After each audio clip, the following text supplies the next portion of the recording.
Assalamualaikum dan selamat pagi. Okay, hari ni kita nak masuk topik normalization. So, mula sekali saya nak tanya, awak dah tanya kan, apa tu maksud normalization? Okay, normalization ni ialah teknik, saya dah tulis kat sini, nampak tak? Teknik untuk kita susun data kita tu dalam beberapa tabel yang berkaitan untuk kurangkan data redundancy. Okay, ni poin penting untuk kurangkan data redundancy. Jadi, redundancy ni apa maksud dia dan kenapa kita kena kurangkan data redundancy ni? Okay, data redundancy ni maknanya data yang sama disimpan berulang-ulang. Dan kita kena kurangkan sebabnya akan berlaku pertambahan saiz database dan akan berlakunya anomalies. Okay, kita tengok dalam contoh baru senang nak faham. Okay, anomalies ni ialah sejenis kecacatan. Jadi maknanya kita tak nak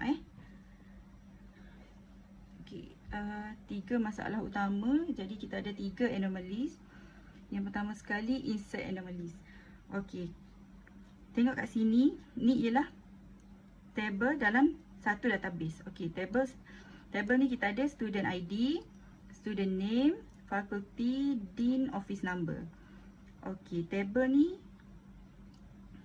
generally kalau awak tengok dia nak cerita pasal student fakulti mana dan siapa dean dekat fakulti tu. Okay, insert anomaly ni ialah apa-apa kecacatan yang berlaku sewaktu kita insert data. Okay, kalau tak ada normalization ni dia kata akan berlakunya anomaly kan. Okay, first kali kita tengok data redundancy, iaitu data yang sama disimpan berulang-ulang. Kalau awak tengok dekat sini, ini contoh saya ambil kalau kita ada 7 orang student. Bila ada 7 orang student, fakulti, dean, office number, ini benda yang sama. Dia copy 7 kali sebab ada 7 student. Cuba bayangkan, ada ke universiti yang ada 7 student? Cuba bayangkan kalau kita ada 10,000 student. Jadi benda ni diulang sebanyak 10,000 kali.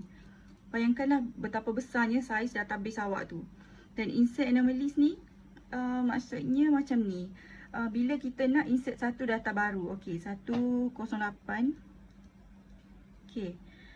Dan student name, ada student baru. Okey, contohnya nama Nadia. Fakulti pun sama. Dean pun sama. Okey, 767. Katakanlah dekat sini bila orang dekat office tu nak register data Nadia ni, bila dia masukkan office number, office dean number ni, dia tersilap type 9002. Okey. Lepas tu datang pula staff lain, dia nak update data tentang student lain. Dia pun letak 109, nama Nasuha, FSKM, Dr. Wan. Dan dia tengok record yang last macam ni, nombor telefon dia pun copy lah, 767 9002. Jadi dah 2 data yang salah. Okey, sebabnya dia nak masukkan data yang ni. Ini maksudnya ini kita panggil insert anomalies. Okey, yang kedua contoh ialah delete anomalies. Delete anomalies ni okey, ni data student tahun 2000 contohnya. So sekarang ni tahun 2020. 10 tahun 20 tahun dah kita simpan data student ni. So kita tak nak. Ini okey, ni database ni database kita. Kita ada 10,000, okey, contohnya 10,000 data student daripada tahun 2000 hingga tahun 2020. Kita nak delete data student yang study dekat UiTM ni pada tahun 2000. So contohnya 7 orang ni lah yang study tahun 2000. Jadi bila kita delete yang ni, kita kena delete ini primary key. So primary key ni wajib delete. Tak delete, dia tak boleh delete semua So bila kita delete yang ni, dengan nama fakulti, dean dengan office number sekali, dia akan terdelete. Semua ni jadi tak ada. Okey, jadi kalau kita nak cari record siapa yang jadi dean tahun 2000 ni, mana kita nak cari? Sebab data tu berada dalam table student yang belajar pada tahun 2000, dan bila kita delete data student tu, data fakulti, office number dengan dean sekali semua kena delete. Jadi tak ada. Okey, itu delete anomaly. Okey, contoh yang lain ialah update anomaly. Okey, contohnya tahun ni, tahun 2020, dean kita, dean untuk fakulti ni dah tukar jadi kepada Dr. Z. Okey, jadi satu-satu ni kita kena edit. Awak bayangkan satu-satu record ni kita kena edit. Awak bayangkan awak ada 10,000 student. Data ni tak berkaitan pun dengan student ni, tapi sebab dia berada dalam table yang sama, dan data ni disimpan dan diulang sebanyak 10,000 kali. So kena buat 10,000 kali lah Dr. Z. Dr. Z. Bayangkan. Ini nampak senang sebab saya buat 7. Kan? Okay, lepas tu dah bila banyak sangat nak kena edit ni, kadang-kadang takkan kita boleh siapkan 10,000 pada masa yang sama kan. So kita bangun, kita pergi solat, kita pergi makan, kita datang balik, kita lost sikit dekat mana kita dah edit tadi. Tiba-tiba termissing 2-3. Kita pergi buat tempat lain. Sekarang akan wujudnya satu masalah baru, iaitu data consistency problem. Data dah jadi tak sama. Kalau kita access ni, Azila ni bila dia access dia punya sistem, dia tengok dean dia Dr. Z. Dia pun cakap dengan kawan dia, okey, dean kita sekarang Dr. Z, jom kita pergi jumpa dean. Contohnya awak nak ambil signature untuk apa-apa. Lepas tu Aryan pun tengok daripada sistem dia, taklah, siapa yang cakap Dr. Z dean baru. Dia dah saya tengok sistem Dr. Wan kan, sebabnya dekat sini data dia tak update. Jadi kat sini berlaku data consistency dan akan berlakulah masalah-masalah yang berkaitan lepas ni. Okey. Okey, jadi kita balik semula kepada definition of normalization tadi. Normalization ialah teknik untuk kita susun data kita dalam beberapa table yang berkaitan. Okey. Sekarang ni ni student, ini ialah tentang fakulti tu, FSKM kan. Maknanya memanglah student ni dia belajar dekat fakulti FSKM, tapi data ni dia tak perlu pun nak ada data office number dean ni dekat student. So ini ialah data yang tak berkaitan. So macam mana kita nak solve? Kita cari data mana yang berkaitan. Ini ialah table penuh tadi. Kita pecahkan dia kepada table yang berkaitan. Okey. So bila kita pecahkan dia kepada dua table, ini table student,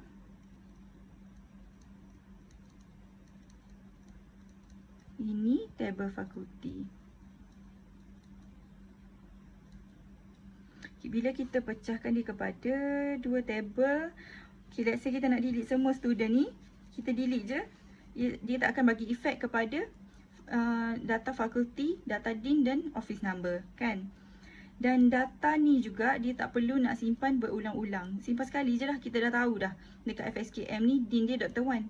So in case kita nak kena edit dean ni, kita edit dekat sini je. And kalau kita nak edit office number, kita edit dekat yang ni satu je.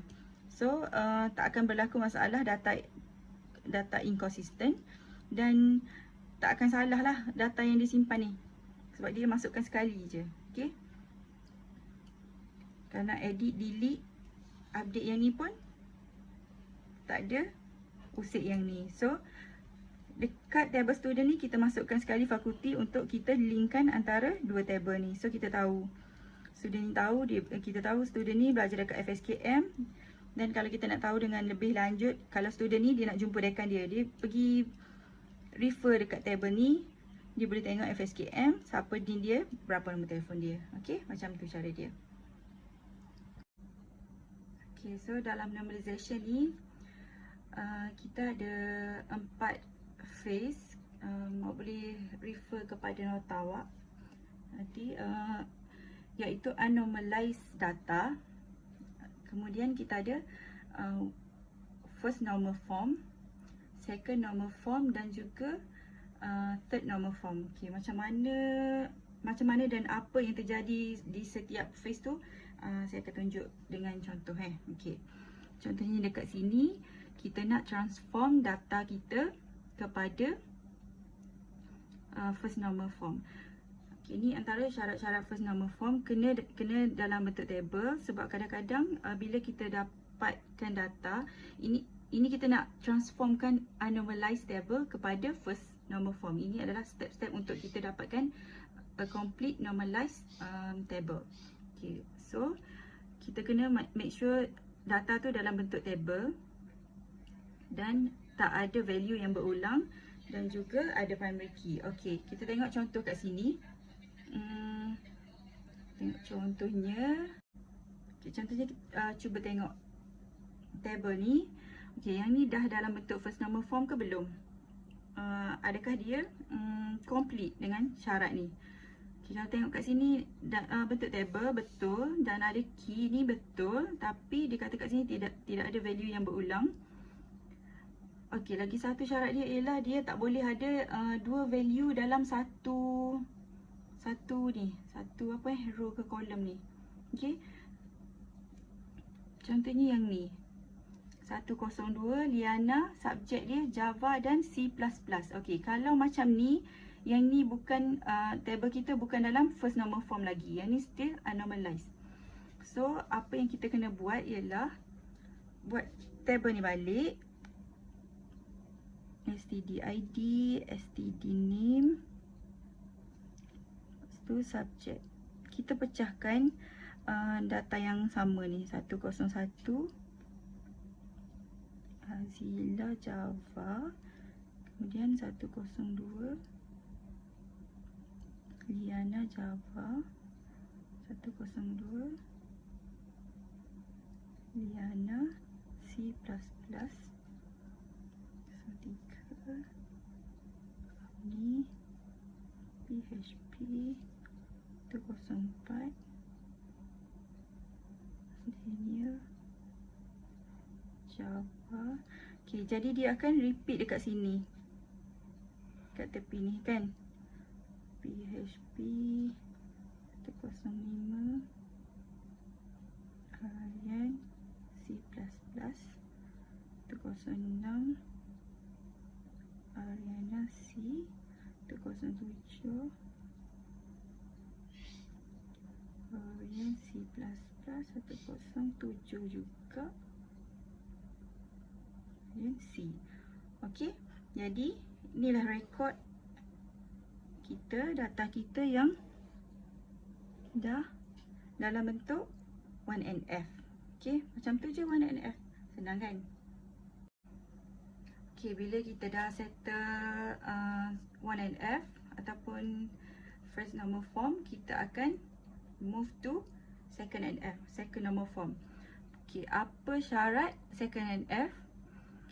Syarat pertama dia ialah table kita tadi mesti berada dalam bentuk 1NF. Maksudnya, kalau awak dapat table dalam bentuk macam ni, yang still ada repetitive data dalam satu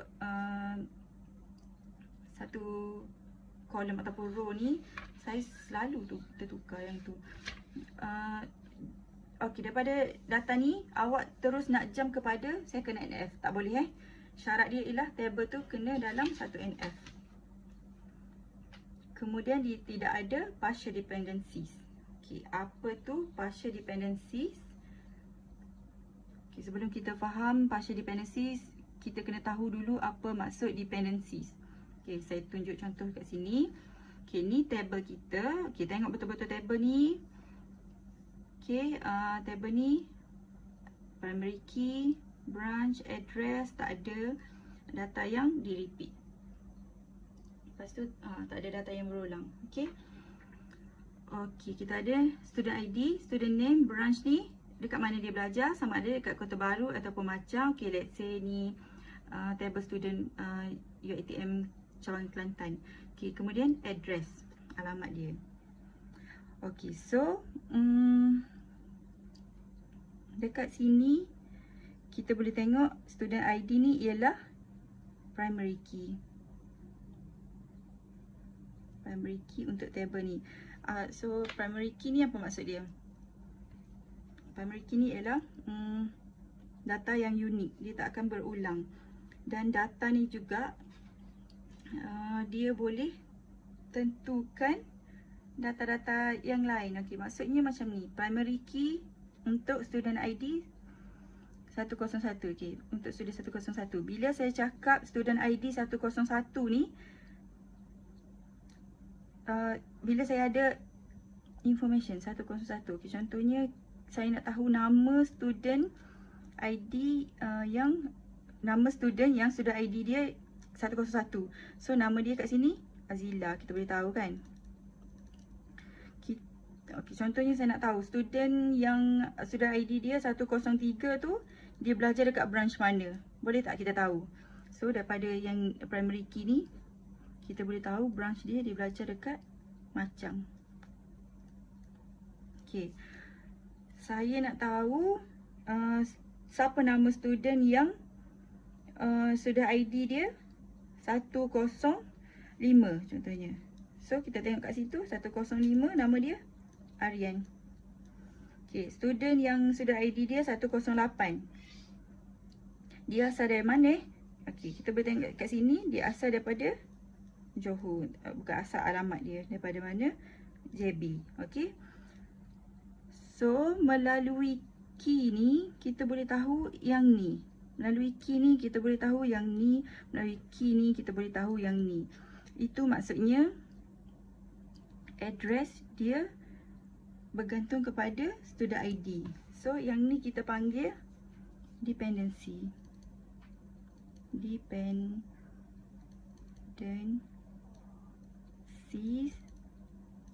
atau functional. Okey, kalau contohnya awak tengok dekat nota ke dekat macam ni je ni, functional dependencies. Contohnya awak Google Extra Note ke, awak baca dalam nota ke, dalam exam ke, dalam tutorial ke, ada dia panggil functional dependencies. Itu maksudnya dependencies lah. Okey. So melalui satu key ni kita boleh identify data-data tentang student tu. Okey, so saya repeat lagi sekali. Dependencies atau functional dependencies ni ialah bila kita ada satu kolom. Okey, contoh dekat sini student ID, satu kolom ni dia boleh uniquely identify the complete row untuk kolom-kolom yang lain. Okey, maksudnya kalau kita ada satu student ID, kita boleh identify data-data yang lain, complete row macam ni kan. Sebab semua ni dia bergantung kepada student ID 101. Dia bergantung kepada primary key dia. Okey, yang tu untuk dependencies. Okey. Contoh next kita ada table student dengan table subject, dan juga kita ada marks tentang markah. Okey, student dekat subject ID kita ada CS1 untuk subject database, CS2 system development, SS1 basic maths, SS2 statistik. Okey, ni subject ID, student ID, subject ID untuk connect table ni dengan subject ni. Kita ada markah dia dan lecturer, siapa yang mengajar subjek ni. Okay, so kalau dekat sini contohnya saya nak tahu markah untuk student ID 101, kita boleh tahu tak? Tak boleh ya, sebabnya nanti okay, student 101 ni nanti dia ada 3 markah. So kalau dalam soalan minta ataupun sistem kita minta markah untuk student 101, yang mana satu kita nak bagi ni? Sama juga dengan contohnya kita minta boleh saya tahu markah untuk subjek ID CS1. Okay, CS1 ni ada banyak juga. So, markah yang mana satu? Jadi, dekat sini, primary key untuk table ni, primary key ni tujuan dia ialah untuk kita uniquely identify the whole row kan. Jadi, bila kita nak cakap sudah ID ni ialah primary key, tak boleh. Sebab sekarang ni walaupun kita ada 101, kita tetap tak tahu markah untuk student 101 ni. Sebab dia ambil banyak subjek. So, sama juga kalau kita nak letak subjek ID. Sebab subjek ID ni dia unik. Tapi dia tak boleh jadi primary key sebabnya untuk table ni sebabnya dia banyak juga yang ambil subjek ni. Jadi, kita tak tahu markah untuk siapa. Jadi, solution dia untuk cari primary key table ni ialah kita combine dua-dua ni. Kita combine dua kolom ni sebagai primary key. Sebab primary key dia boleh ada banyak kolom ya. Okey, contohnya sekarang 101 CS1. Saya nak tahu student ID 101 yang ambil subjek CS1. Jadi kita boleh tahu markah dia berapa dan siapa yang mengajar tu kan. So dengan menggunakan dua kolom ni kita boleh identify the whole row. Betul tak? Kalau kita nak tahu lecturer mana yang mengajar student lecturer mana yang mengajar basic maths untuk student 102. Jadi kita tengok basic maths SS1 student mana kita nak tahu 102. Sekarang kita dapat tengok siapa yang mengajar kan. Siapa yang mengajar subjek tu tadi. Kita boleh jawab soalan kita tu bila kita letak sama ni. Okay, contohnya saya nak tahu markah untuk System Development Student 103. Berapa markah dia? So, kita cari System Development CS2.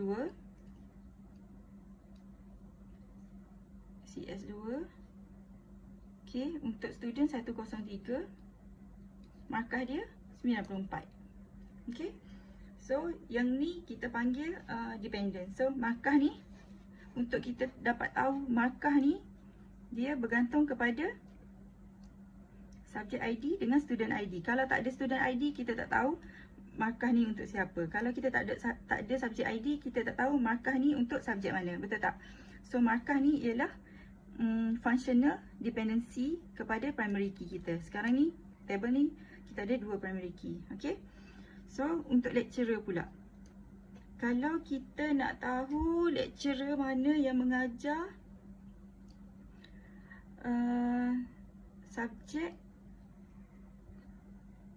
database. Okay? Kita tengok dekat subjek database punya kod. Subjek database ID. Kita tengok kat sini. Kita boleh refer siapa yang ajar. Betul tak? Kemudian kita tengok. Okay, CS1. Jadi, Dr. Ain. Dr. Ain ni dia mengajar database. Mr. Ian. Okay, siapa yang ajar System Development? CS2. Yang mengajar ialah Mr. Ian. Jadi, sama kan? So, kalau contohnya, maknanya dengan adanya subjek ID ni, kita dah boleh tahu siapa yang ajar subjek ni. Tak perlu ada student ID. Kita tak perlu combine dua ni pun, kita dah dapat tahu siapa lecturer yang mengajar subjek ID. Jadi sekarang dekat table ni, primary key kita ialah student ID dan subjek ID. Sebab markah ni dia bergantung kepada dua-dua ni kan. Tapi lecturer ni dia tak perlukan student ID. Dia ada subjek ID je pun kita dah boleh identify the whole column untuk lecturer ni. Jadi yang ni, yang part lecturer ni, yang kat sini lah kita panggil partial dependency.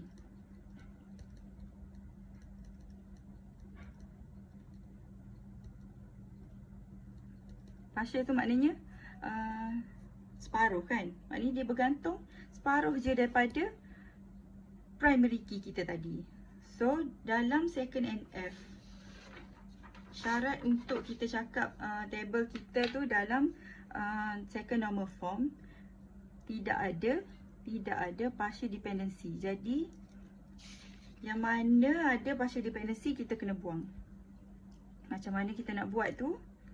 Kita macam kita tahu lecturer ni dia bergantung kepada subjek ID. So kita boleh ambil je data lecturer ni, masukkan ke dalam table subjek ni. Subjek kat atas ni, yang ni. Okey, jadilah macam ni. Student ID, subjek ID, marks. Yang ni untuk table marks. Yang ni untuk table subjek. Okey. Sekarang kita check balik ada tak yang partial dependency. Kalau marks, kita kena bergantung kepada, kita nak tahu satu ni dia bergantung kepada dua ni kan, dua kolom ni, primary key dia.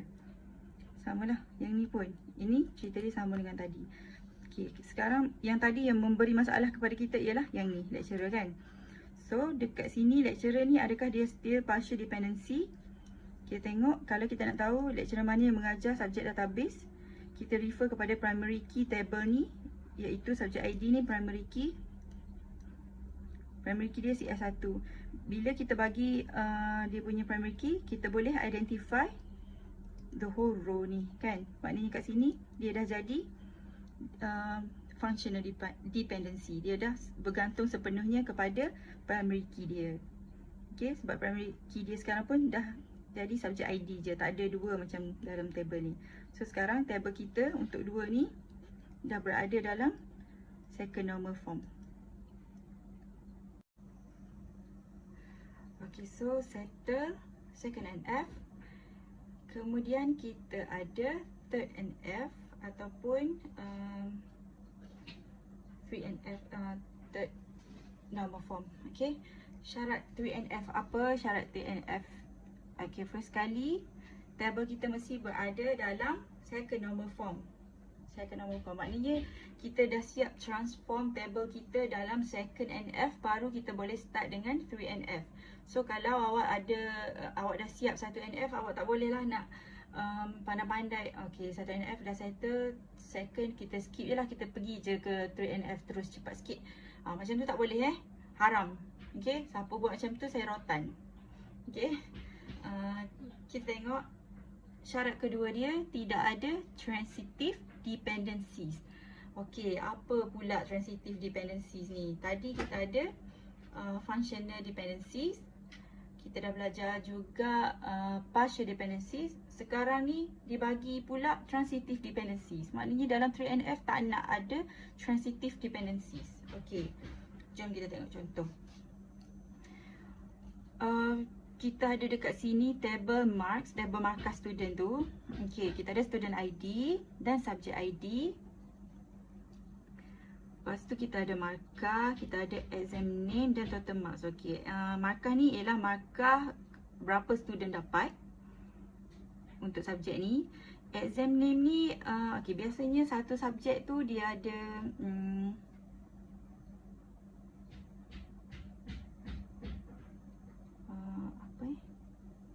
okay, biasanya ada setengah subjek yang ada assignment dengan final, ada setengah subjek yang tak ada final exam kan. Jadi dekat sini untuk subjek CS1 dia ada assignment dengan final. Subjek ID CS1, oh kita tukar ni, sepatutnya dekat sini, sepatutnya dekat sini S2, kat sini yang CS1 ni. Okey. Okey, untuk subjek betul lah, dia bergantung kepada student ID. Alamak, betul. Sorry. Okey. Exam name ni, okay, subjek ni dia kena ada assignment dengan final, tetapi ada setengah subjek yang tak ada final kan. Okay, so total mark ni ialah markah penuh untuk satu-satu exam tu. Contohnya assignment, markah penuh dia 40. Jadi student 101 ni dia dapat 39/40 untuk subjek CS1. Student 102 ni dia dapat markah 35. Assignment dia dapat 35 untuk subjek CS1. Okey, jadi sekarang ni kita tengok balik yang tadi yang functional dependency ataupun dependency tu. Okey, kalau kita nak tahu markah untuk student dengan student ID 101, kita kena refer kepada student ID dan subject ID kan. Okey, table marks ni dia ada composite key. Composite key maknanya primary key dia terdiri daripada dua primary key. Maknanya kita ada dua ni baru kita dapat primary key untuk table ni. So itu yang dipanggil composite key. Okey, dia ada dua primary key. Sebab kalau kita nak tahu markup untuk student 101 ni, kita tak tahu yang mana satu, yang ni ataupun yang ni markah kan. Tapi bila kita combine dua ni, kita dapat tahu markah. Betul tak? Jadi untuk student ID 101, subject ID CS1, bila kita bagi dua ni, kita boleh tahu markah dia 39. Dan exam name ni kalau awak perasan, dia bergantung juga kepada subject ID dan student ID. Okey, tapi kalau kita tengok kat sini, total marks ni dia tak bergantung kepada subject ID. Dia bergantung kepada exam name. Maknanya total mark ni, kalau kita nak tahu markah penuh untuk assignment ni berapa? 40. Total mark 40 ni untuk siapa? Untuk yang ni. Total mark ini untuk siapa? Untuk yang ni. Okey. Jadi kalau tak ada yang ni, kita tak tahu ni. Tapi kalau tak ada yang lain, kita still boleh tahu markah ni untuk siapa. Kan? Okey, jadi ni saya tambah lagi satu untuk supaya lebih clear. Markah ni 70 untuk assessment. Yang ni contohnya dia tak ada final dengan assignment. Subjek dia semua 100% bergantung kepada assessment. Okey, kalau tak ada yang ni pun, kita still boleh tahu tentang yang ni. So, maksudnya total marks ni dia bergantung kepada exam name. Kan? Total mark dia bergantung kepada exam name. Jadi exam name ni, okey, kalau cerita tadi, cerita yang ni, lecturer ni, kita panggil partial dependency sebabnya lecturer ni dia bergantung kepada subject ID. Dan subject ID ni ialah a part of primary key untuk table ni. Sebab table ni primary key dia ialah student ID dan subject ID. So, lecturer ni dia bergantung satu je daripada dua primary key tu. Yang tu partial dependency. Sekarang ni total marks ni dia bergantung kepada exam name. Exam name ni pula tak ada kaitan pun dengan dua primary key ni. Okey. Jadi yang kat sini lah kita panggil transitive dependencies. Bila dia bergantung kepada kolom lain yang bukan primary key. Okey, faham? Yang tu transitive dependency. Jadi untuk 3NF ni kita tak boleh ada transitive dependencies. Okey. Jadi macam mana kita nak buat? Since dia bergantung kepada yang ni je. Okey, apa yang kita nak buat ialah kita pecahkan table ni kepada dua table. Kenapa kita kena pecahkan? Kita berbalik semula kepada, kenapa asyik kena pecahkan je table ni kan? Okey, kita balik semula kepada definition untuk data redundancy tadi. Teknik kita susun data dalam beberapa table yang berkaitan.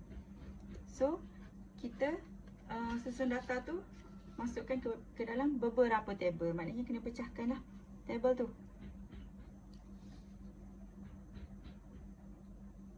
Okey, kat sini kita dah pecahkan macam ni. Disebabkan total marks ni dia bergantung kepada exam name, kita letak je dekat sini lagi satu exam table lah. Contohnya nama kat sini ialah marks. So kalau kita tengok kat sini marks ni dia bergantung kepada kedua-dua primary key ni. Sama juga dengan exam name ni. Untuk kita tahu CS1 ni ada apa yang ada dalam CS1 tu, assignment ke final ke, itu bergantung kepada subjek ID. Assignment ni bergantung kepada subjek ID dan student ID yang ambil subjek tu. Okey. Dan dekat sini kita letak siap-siap exam total marks untuk setiap exam name. Okey, dekat sini data redundancy pun kita dah berjaya kurangkan. Cuba bayangkan tadi kita ada 7 kan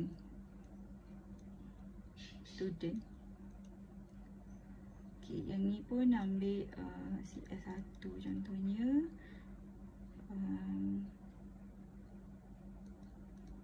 Okay, CS1 ni dia ada assignment dengan final. So kat sini CS1 C39, 52. Kat sini assignment, kat sini final.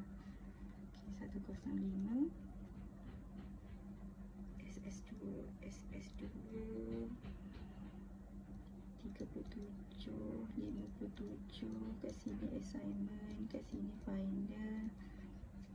106 subjek SS1. Tadi 98.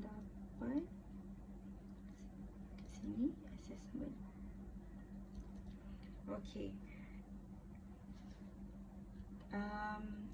Cakap tadi kita berjaya kurangkan data redundancy kan. Okey.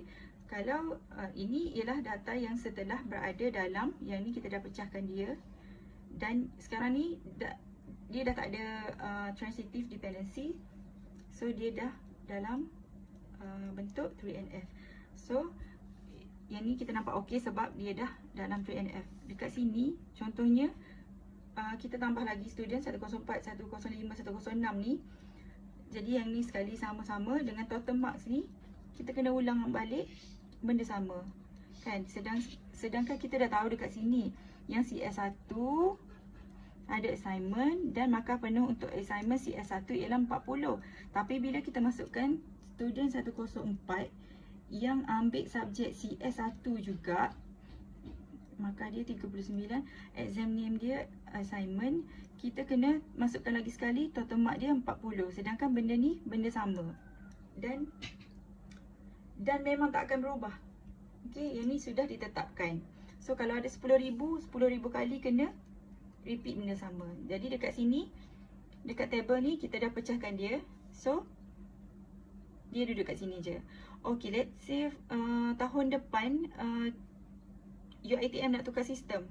Assignment 30% je, final 70%. So kita ada 10,000 student untuk subjek CS1 ni, dia nak tukar pemarkahan.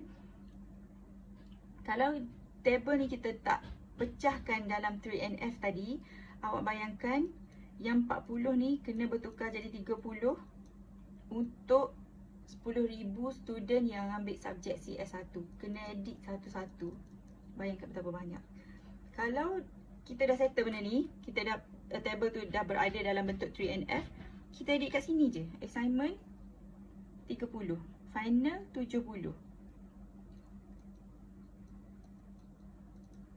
Final 30. Jadi yang dekat sini kita dah automatic tahulah kalau assignment dia 30 markah. So yang ni dah tak payah nak ubah dekat satu-satu data. Okey, itulah kepentingan normalization ni bila awak buat table tu. So sekarang